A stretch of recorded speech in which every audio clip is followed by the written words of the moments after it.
Hello दोस्तों, आज हम आपको सुनाएंगे एक श्रापित भूतिया गांव की कहानी।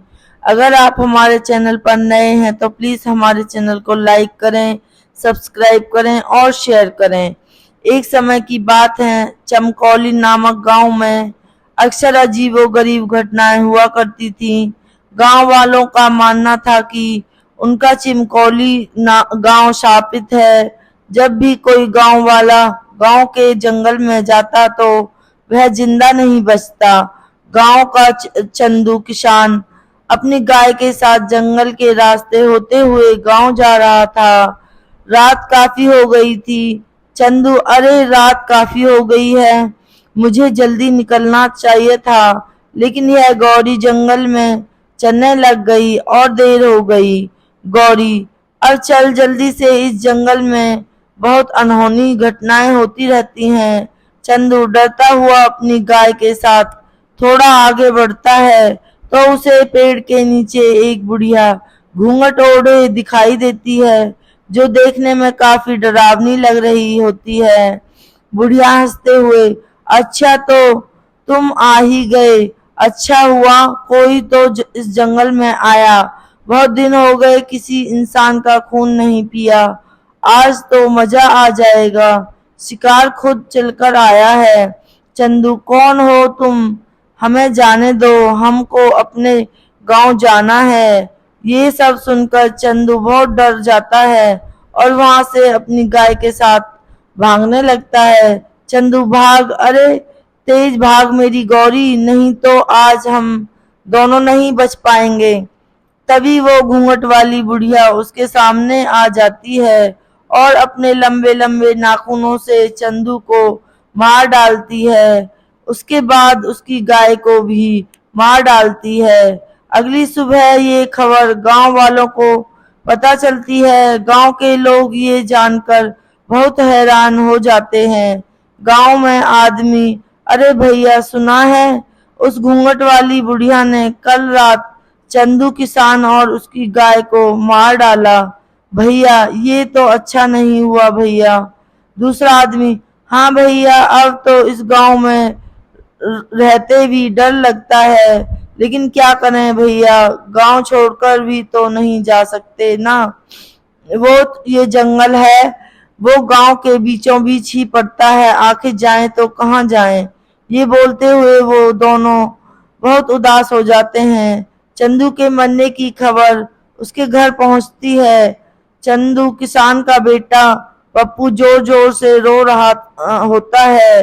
वाणी, पप्पू की सौतेली माँ, अरे रे, अब बस भी कर दे रोना तू, तेरा बाप तो मुझे छोड़कर चलता बना, मेरे ऊपर तुझे आखिर मैं कहाँ से खिलाऊंगी तुझे रोटी। मेरा तो खुद एक बेटा है और तेरे बाबा जो आज तक एक पैसा भी नहीं जोड़ पाए, छोड़ गए तुझे मेरे ऊपर। नहीं नहीं, अब मैं तुझे अपने पास नहीं रख सकती। हाँ, निकल जाए यहाँ से। जग्गू, पप्पू का सौतेला भाई, अरे हाँ माँ, निकालो इसे यहाँ से, पिताजी का सबसे लाडला बना फिरता था, अब आएगा मजा। पप्पू, अरे नहीं नहीं माँ, ऐसा मत कीजिए, मैं आखिर कहाँ जाऊंगा। माँ, ऐसा मत कीजिए माँ, पिताजी के बाद अब आप ही मेरा सहारा हैं माँ। वाणी, अरे वो सब मैं कुछ नहीं जानती समझा, तुझे इस घर से जाना ही होगा, जा यहाँ से। जिसके बाद पप्पू वहां से बड़े उदास मन से चल देता है। चलते चलते वो गांव के उसी जंगल में आ जाता है। जैसे ही पप्पू अंदर जंगल में जाता है उसे डरावनी आवाजें सुनाई देने लगती हैं। वो बहुत डर जाता है। पप्पू, अरे रे, ये कैसी अजीब सी आवाज है, मुझे तो बहुत डर लग रहा है। हे भगवान, इस गांव से बाहर जाने का एक यही रास्ता है जो जंगल से होकर गुजरता है। हे भगवान, मेरी सहायता कीजिए, अभी तो मुझे बहुत भूख भी लगी है। हाँ, और जिस ओर से डरावनी आवाजें आ रही होती हैं, पप्पू उस ओर चल देता है। तभी वो देखता है कि वही पेड़ के नीचे घूंघट में एक बुढ़िया बैठी है। बुढ़िया हंसते हुए, आ गया तू। अब तुझे अब मुझे एक नया शिकार मिल गया। उसकी बात सुनकर पप्पू काफी डर जाता है। पप्पू, हे भगवान, अब मैं क्या करूं। तभी भागते भागते पप्पू एक गड्ढे में गिर जाता है। जैसे ही पप्पू उस गड्ढे में गिरता है, वो एक ऐसी जगह पहुंच जाता है जहां बहुत रोशनी होती है। काफी बड़े बड़े पेड़ होते हैं और उन्हीं पेड़ों के पास एक बहुत ही सुंदर नदी होती है। वहां आसपास अलग अलग तरह के पक्षी और जानवर घूम रहे होते हैं। सबको देख पप्पू हैरान हो रह जाता है। पप्पू, अरे ये मैं कहाँ आ गया। ऐसा अजीब सा जंगल तो मैंने कभी नहीं देखा। तभी वो थोड़ी दूर चलता है कि जंगल में गांव के वो लोग जो मर गए थे, पेड़ से बंधे थे, और साथ में पप्पू के बाबा भी थे। पप्पू ये देखकर हैरान रह जाता है और अपने बाबा के पास आ जाता है। पप्पू, अरे बाबा, आप जिंदा हैं। सब आपको पता है, मुझे लगा था मैंने आपको खो दिया, लेकिन आप तो जिंदा हैं। लेकिन आप यहाँ कैसे आए। पप्पू की इन बातों का उसके बाबा पर कोई असर नहीं हो रहा था। पप्पू, अरे बाबा, आप बोलते क्यों नहीं। तभी बापू के पास एक अजीब सा दिखने वाला आदमी आता है जिसकी 3 आंखें होती हैं। पप्पू से देखकर हैरान हो जाता है आदमी। अरे बेटा, तुम मुझसे डरो मत, मैं तुम्हें कुछ भी नहीं करूंगा। इस जादुई जंगल में आसानी से कोई नहीं आ सकता। अगर तुम यहाँ आए हो तो जरूर तुम में कोई खास बात अवश्य है। पप्पू, लेकिन आप कौन हैं। और यहाँ पर मेरे गांव के वो सारे लोग मौजूद हैं जो मर गए थे, यहाँ तब तक कि मेरे बाबा भी। मेरी तो कुछ समझ नहीं आ रहा है। आदमी, बेटा, मैं इस जंगल में कई वर्षों से तपस्या कर रहा था कि अचानक एक दिन यहाँ पर एक औरत जो पिशाचनी थी वो आ गई।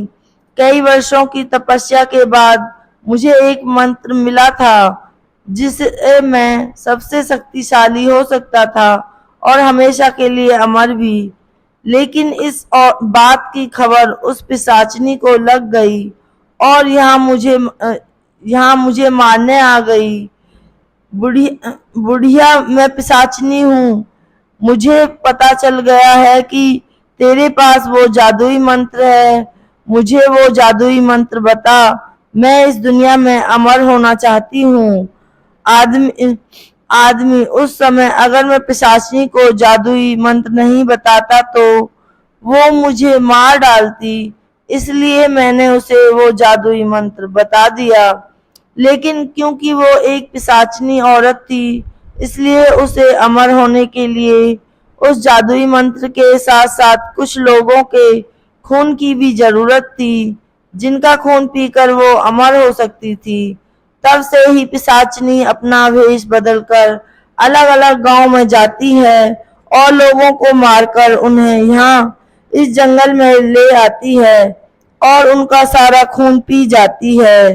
3 आंखों वाले आदमी की ये बात सुनकर पप्पू दंग रह गया। पप्पू, तो क्या करें अब। मेरे बाबा और मेरे गांव के सभी लोग कभी जिंदा नहीं हो पाएंगे। आदमी, बेटा, जिंदा हो सकते हैं, लेकिन इसके लिए तुम्हें एक कठिन राह से गुजरना होगा। वो घूंघट वाली औरत ही पिशाचिनी है जो तुम्हारे गांव के लोगों को मारा करती है। अब बस उसे कुछ ही लोगों के खून की जरूरत है, जिसके बाद वो उस जादुई मंत्र से अमर हो जाएगी। अगर ऐसा हुआ तो तुम कभी भी अपने पिता और बाकी गांव वालों को कभी जिंदा नहीं कर पाओगे। सिर्फ एक ही रास्ता है जो उस घूंघट वाली पिशाचिनी को अमर होने से रोक सकता है, लेकिन राह बहुत कठिन है। पप्पू, मुझे वो राह बताइए। मैं अपने बाबा और गांव वालों को फिर से जिंदा करना चाहता हूँ। बताइए मुझे क्या करना होगा। तभी वो 3 आंख वाला आदमी पप्पू को एक जल का लोटा देता है। आदमी पप्पू इस शुद्ध जल के कलश को लेकर तुम्हें उस पिशाचिनी के पास जंगल में जाना होगा, जिस वृक्ष के नीचे वो अपने शिकार का इंतजार करती है। उसी वृक्ष के ऊपर एक उल्लू निवास करता है। उसी उल्लू में उस पिशाचिनी के प्राण हैं। अगर उस उल्लू के ऊपर तुम इस शुद्ध जल को छिड़क दो तो उसका अंत निश्चित है। पप्पू, आप मुझ पर भरोसा करें, मैं अपने बाबा और गांव वालों के लिए अपने प्राणों से खेल जाऊंगा।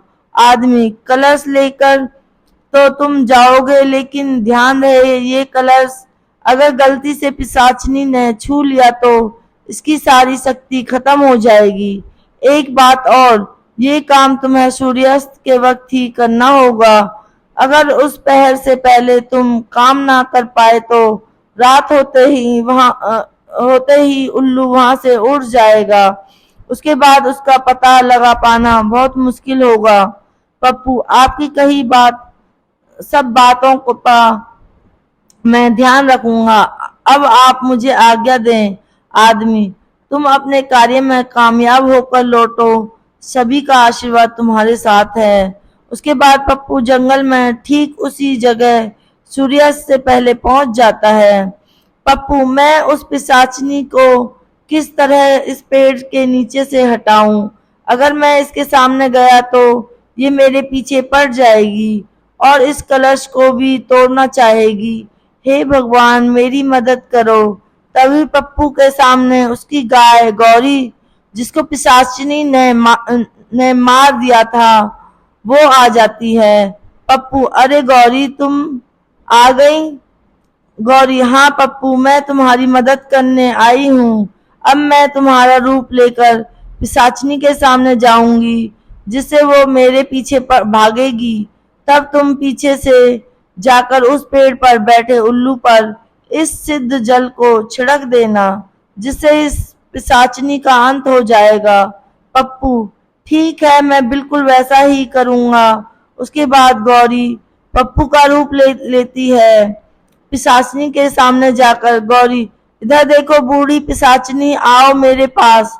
पिशाचिनी, अरे ये क्या देख रही हूँ, आज मेरा शिकार मुझे खुद बुला रहा है। आज तो आनंद आ जाएगा। उस दिन तुम कहीं भाग निकले थे, आज तुम्हें कोई नहीं बचा पाएगा। हाँ पप्पू, सूर्यास्त होने ही वाला है।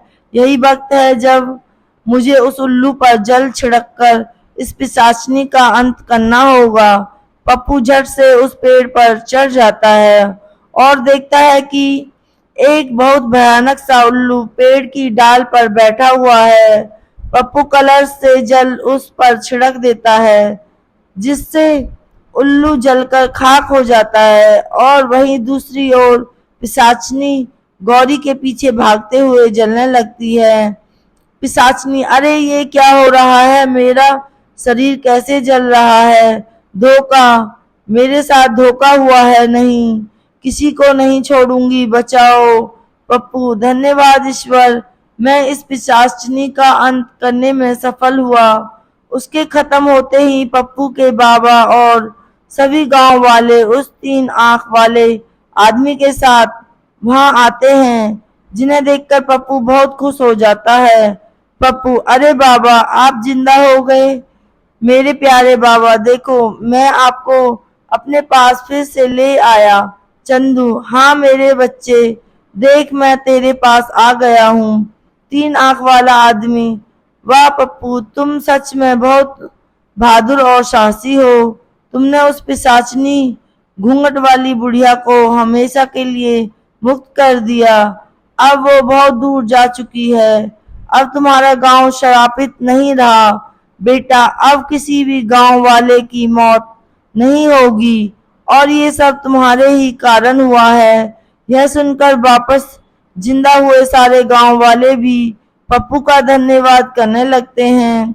बांडी, मुझे माफ कर दो पप्पू, मैंने तुम्हारे साथ बहुत गलत व्यवहार किया।